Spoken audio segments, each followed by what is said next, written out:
Welcome to another episode of Inside the Recording Studio. I am Jody Whitesides, and with me, as always, is Mr. Chris Hellstrom. How are you today, Chris? Doing great, Jody. That's some old, true analog delay action going on right there. Something of that nature, anyway. Yeah. Yeah, right. Nicely done. I dig it. How are you doing? I'm alive and not unwell. Good. Feeling That's what we want. Sparky at the moment, so let's get rolling. Let's. Yes. I have something on the talkback I want to bring up today. Do it. Go right ahead. Just because I think it's absolutely fascinating and more power to her. But as a recording of this podcast, Taylor Swift is just about to wrap up her concert series here in LA. She's been playing at the SoFi Stadium, which takes about 100,000 people. This is her 6th show that she's doing there. Crazy. That's a lot of people. I mean, that's nuts. That's not. And I mean, good for her. I mean, awesome. I'm sure she's a lovely person and she's a great artist. So I'm sure she deserves everything that she's getting there. But that is absolutely incredible. I just think it's all Taylor Swift's world and we're all just living in it, I guess. Right? What are we talking about today? Well, a lot like my little intro there where I gave myself a delay of analog style. We are going into a dive of the TC Electronics unit, otherwise known as the TC2290, which is a delay unit. Right. And this is another listener request, by the way. We'll jump right in, dude. Kick it off. If you're not aware of this unit, it was a rack unit. Came out 86. And for my money, it's probably one of the sexiest looking rack units because the way it just looks like something out of Star Trek. Right. Do you think that's the reason why guys like The Edge, John Petrucci, Alex Lifeson, Robin Ford, David Gilmour, even Dan Huff use these things? Is because they were sexy like Star Wars or Star Trek?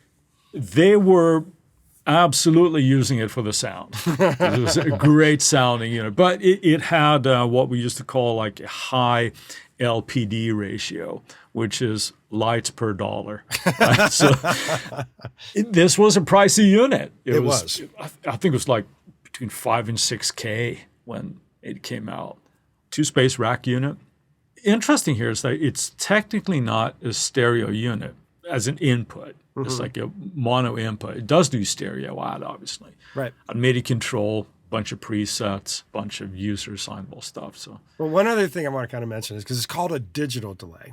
Yeah. And oddly enough, a vast majority of it is actually analog components. And they stuck the digital moniker on there because back at that time, digital was the buzzword of the day. Right, mid-'80s. Anything digital is going to go, right? Yeah. And of course, unlike you got today, the LEDs where it's digital. It's like, oh, okay, it's the LEDs that make it digital. No, I'm just kidding.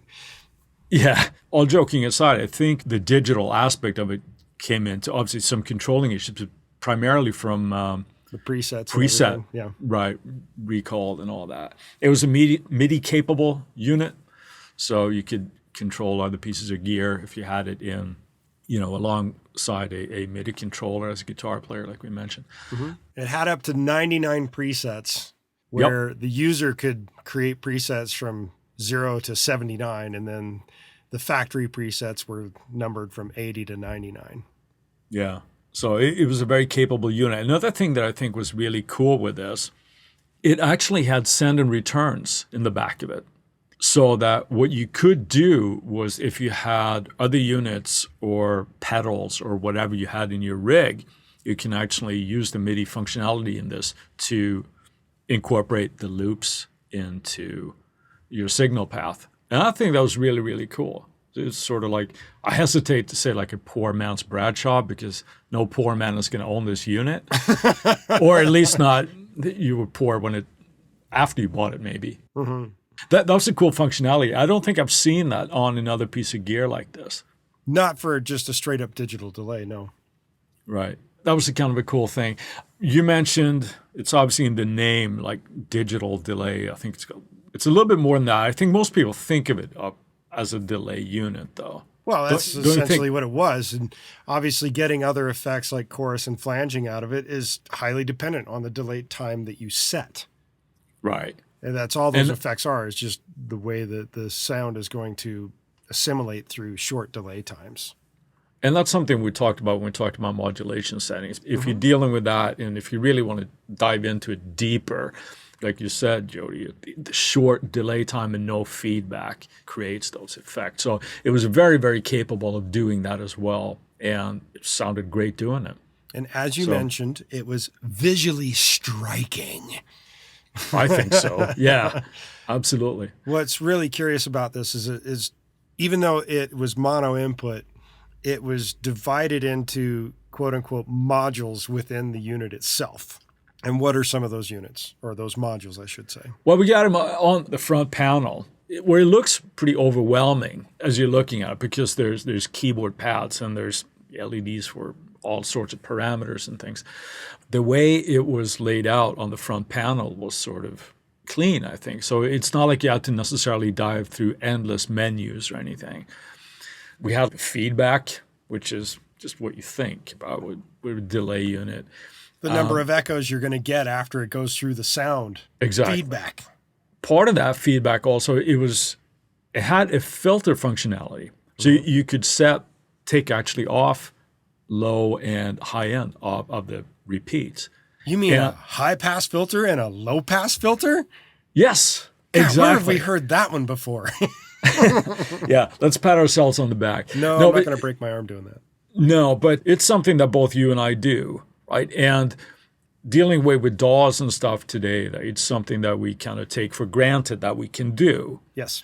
To have this functionality built into the unit, it's a really, really cool function, and it's forward thinking in a way. But of course, it's not just guitar players that use this. It's sat in a lot of studios and still does. I think that was a really, really cool kind of functionality. What else we got here? These little modules on the front. Well, if we're going to skip from the feedback into just the straight up output of this thing, their output volume area that included your delay level and your direct level and a pan level. 3 little items in that one little module area.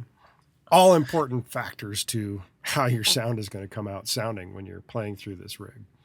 A lot of flexibility. And the big thing that comes on with that, it's an excellent module where you had like modulation control. And today we take this kind of functionality for granted, where we can make something tempo sync to an LFO or whatever. This unit actually had that. Depending on a few different choices of modulation, you could modulate the delay, the pan, which again would then create movement, right? And then something that I think is really, really cool and a real strength of the unit is the dynamics. What that really meant, it ducks the delay signal as you're playing. So it kind of swells ducking. up. Wow. Yeah. That's pretty cool, because that's something that you and I talk about as well. Like we do it with vocals all the time. And side chaining. This was actually built in so you could do that as well. And you can get creative with that kind of stuff with this as well. You can actually create almost like tremolo effects and this kind of stuff as well. So another interesting thing, the whole concept of how it could work with modulations, you could choose different types of curves, whether it be a sine wave curve or an envelope curve or just random curves, or you could trigger the damn thing. It had pretty amazing capabilities when it came to the concept of the modulation. Yep. What do we got next? Well, there was a whole section on panning and how you were going to pan the delay signal and your direct signal. It worked on both. Right. What a lot of guys did was, when they had that to create a larger sound, was that they would pan your dry signal maybe left and then the wet signal right. So you'd get this essentially like a full stereo effect, but obviously in that case that would be stereo.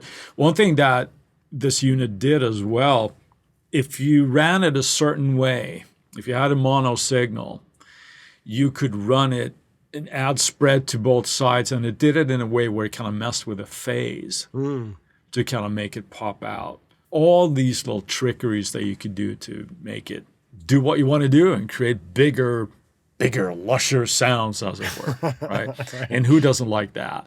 Bigger and lusher. The next little thing is just the dynamics control, and it's essentially just where if you're activating any kind of like dynamic modulation that you're doing.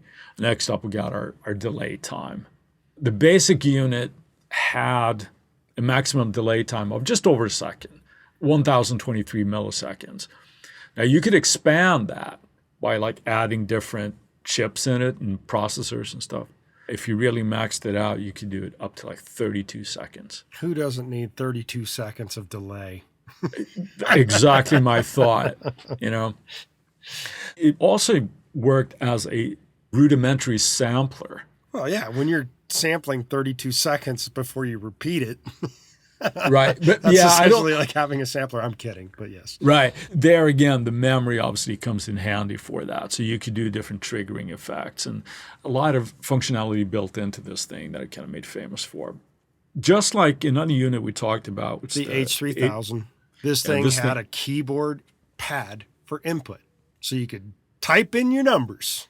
Pretty handy, right? So No instead dial, of going but like, type it in. right, not up, up, up, up, down, down, down, down, down. You could just select your parameter and type it in. Yeah. Much Pretty easier that cool. way.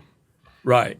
Last little modules just round out the units. We got like the preset number and then external effects is the last little thing that we have on it, right? And that's where you would control those loops that I mentioned earlier, if they're going to be in your path or not. And speaking of external control, let's take a word from our sponsors. And we're back. And we're back. And we're back. What's up next, Chris? You're on fire today. Yeah. So we mentioned all these great things that this can do, but what do you think the strengths of this unit? The most iconic thing to me, and this is just TC in general, their effects are some of the most beautiful sounding. When people talk about transparency and effects, I think TC Electronics is the granddaddy of this. They are transparent, was what a lot of people would say. And when it comes to the 2290, the delay on it and how it sounds when it comes back at you is so pure in my mind and so amazing sounding. That to me just defines TC, period. Their shit sounded great. Yeah, and still does. Usually when I think of, let's say, spatial effects, delay or reverb, it's basically two companies that I think of. And TC is definitely one of them. The other one I was thinking would be like Lexicon, right? The delay on this thing is just amazing. Now, I really want to drill down on this thing where the dynamic delay that it could do. If you're playing with a lot of delays, like or a lot loud, returns, right? Things get muddy in a hurry. Yes. Right? The fact that it did this in the box and ducks it down as you're playing, not only is it a cool effect, but you get this sort of swelling in between the spaces, right? That's something that, whether it's guitar or vocals, right, that's a really, really good production technique. We touched on it earlier today. Is a technique that both you and I use, that when we're using delay, that a lot of times it's using a sidechain compressor on the delay return. Right. And have its input being from the instrument. But this is, again, just in the box, right? But it's a really, really good technique to do. So I really just wanted to really extrapolate on that, because that's, if you take nothing away from this episode, take that, right? Yeah. The other thing that I would call a great strength of the unit is its ability to add width to a mono source. And oftentimes, as a guitar player, you're starting with a mono source. Yeah. There's no ifs, ands, or buts about that. Unless you're doing something really crazy with an avant-garde guitar that has individual outputs for every pickup pole there is. So that would be crazy, but it's been done, which is nuts. That's not the norm. The norm is you have a mono output of your guitar or some other instrument that you're playing that is mono starting. When you use this particular unit, the coursing effect or the delay effect can mess, as you mentioned earlier, with the phase, so that the mono source is really going to sound much wider than it really is. And that's amazing. And this unit does it so well. As I mentioned before, a great sounding delay.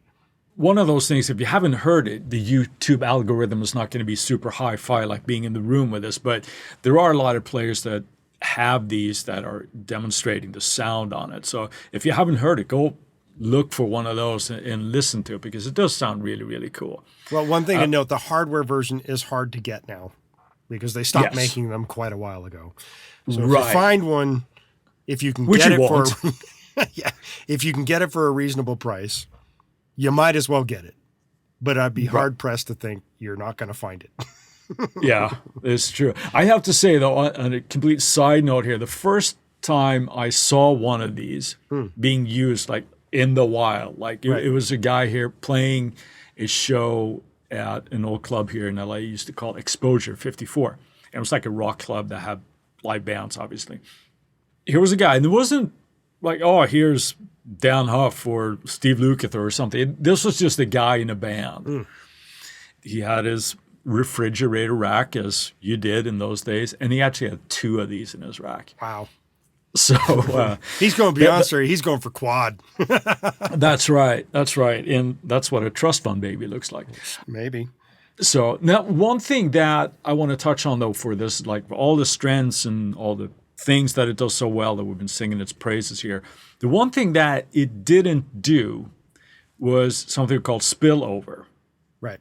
Which means that when you switch a patch, it would cut the delay right off, right? It would just, if you had echoes, repeats going, they would just stop in its tracks. So if you had spillover, it would let those echo out even as you're changing a patch. And I think that was a really, really cool function that later came in. Do you remember a company called Rocktron? Yes. And Rocktron they did a bunch of 19-inch rack units and were considered, if not budget, but they were at least attainable to players, to like your average player. And they had a unit called the IntelliFX. And I remember that one of their selling points of that was that they had a great chorus in it, like an 8-voiced chorus, and it had spillover.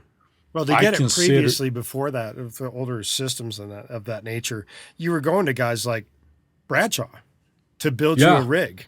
And then you would have multiple versions of something if you wanted that spillover that would play through both items in your rack, so to speak, so that you could get that.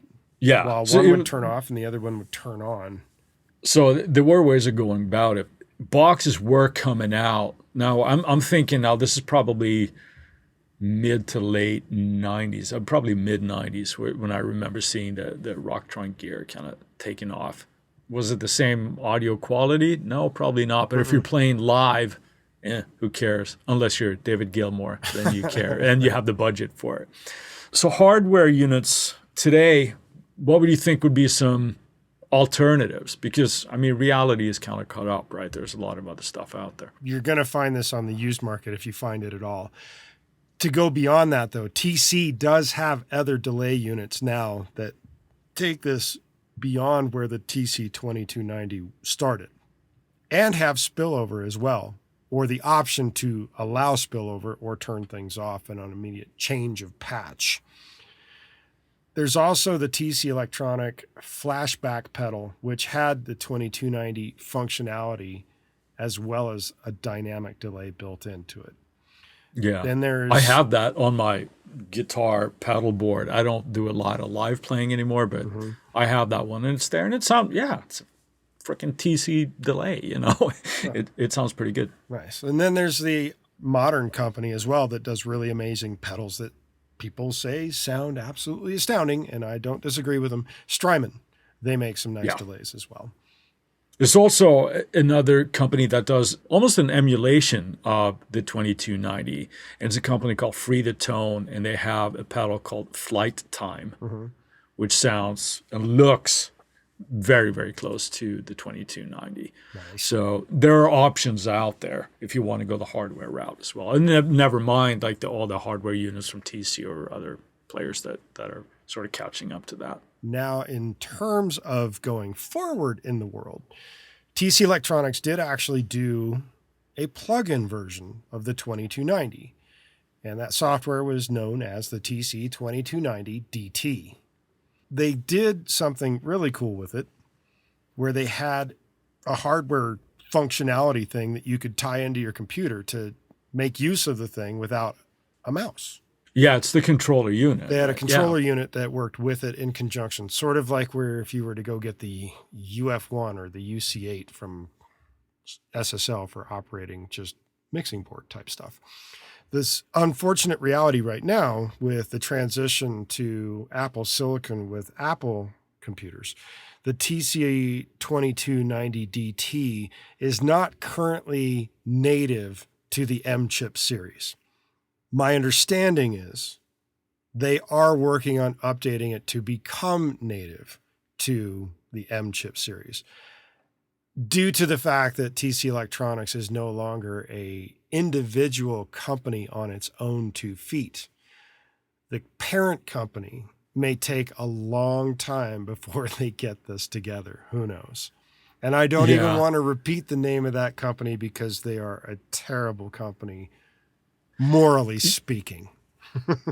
Yeah, no, I wholeheartedly agree with you there. I don't like that company. I will not mention them anyway. There was even another thing that makes me dislike, let's say, conglomerates like this as well.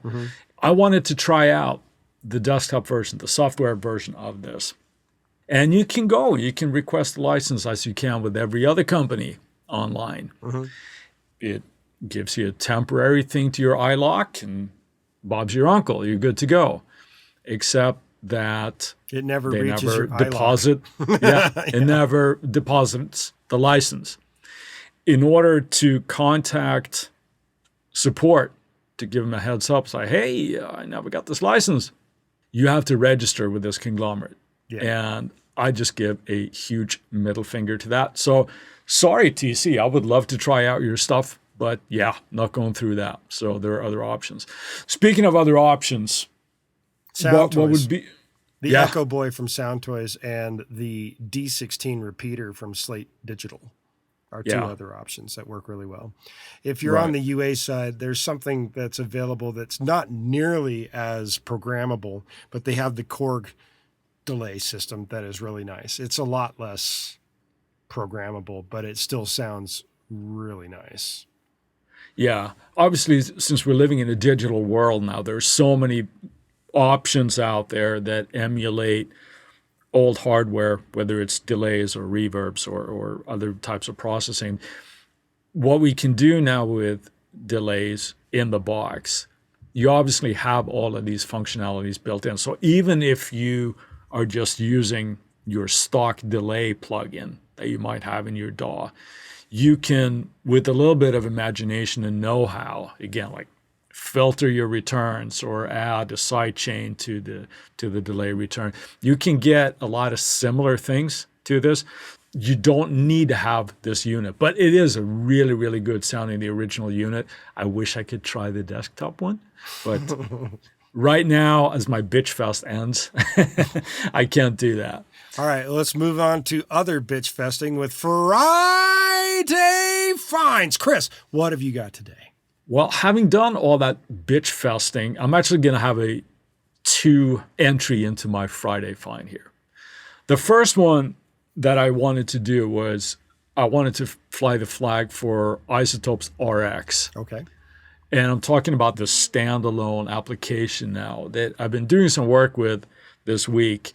Every time I use this thing, I question what those magicians are doing on the math side of that, because it is freaking unbelievable how easy some of these things can be to do, fix issues. And when it's pristine recording that has some kind of issue with it, like it might be a finger snap or whatever, it deals with that so well. So yeah, it's not a new thing. I'm obviously aware of RX since before, but that's my first Friday find this week. Then on the other one, I would be remiss if I didn't mention this. A few episodes ago, I mentioned TC Electronic again. They had a series called AmpWorks, where there's stomp boxes. They're basically an amp in the box, right? And at that point, it was like a Vox and a Fender, and I think it was like a Marshall Plexi or something. They've now added 3 more to this series. So as we're talking about TC here, and they're not paying me to say this, they have 3 now high gain versions of this as well, which are sort of emulating like a Marshall 800. There's a rectifier, and I think the last one is kind of like a 5150. Now, they're not called that, but they're thinly veiled names. Mm-hmm. I thought that deserved an extra mention there because those look pretty cool. And if you're, a gigging musician and you need a fly rig or something, those are pretty cool options. Those are my Friday finds for this week. What do you got, Jody? I'm going with a plugin that is called Sprite from a company called Air, or AIR. It is a multi-effect plugin that is available on both Mac and Windows in multiple formats. It is currently set to a price of $40 as of the recording of this podcast, but within about a week or so, it's going to go back up to its normal price of $80.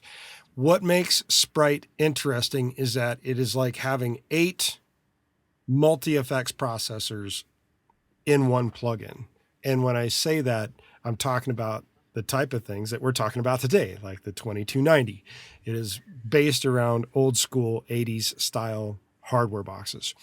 And it features a distortion section with 9 distortion models, modulation slots with 8 different types of modulation. It has chorus, multi-chorus, phaser, flangers, all kinds of stuff, delays and reverbs, BPM syncable, 8 types of rooms for the reverbs, a pitch shifter, EQ section, compression. It's like the kitchen sink in this thing. But does it make you coffee? I don't know. It's a plug-in. I don't know how capable it is in the kitchen. So that is my choice today, is the Sprite multi-effects processor from Air. Nice. While we've got your attention, we ask that you go to InsideTheRecordingStudio.com and sign up for our mailing list. You'll need to be on our email list to be eligible for future giveaways, and we'll make sure you don't miss any future episodes of this awesome podcast. Send us an email at goldstar, GOLDSTAR, at InsideTheRecordingStudio.com with the numbers 2290.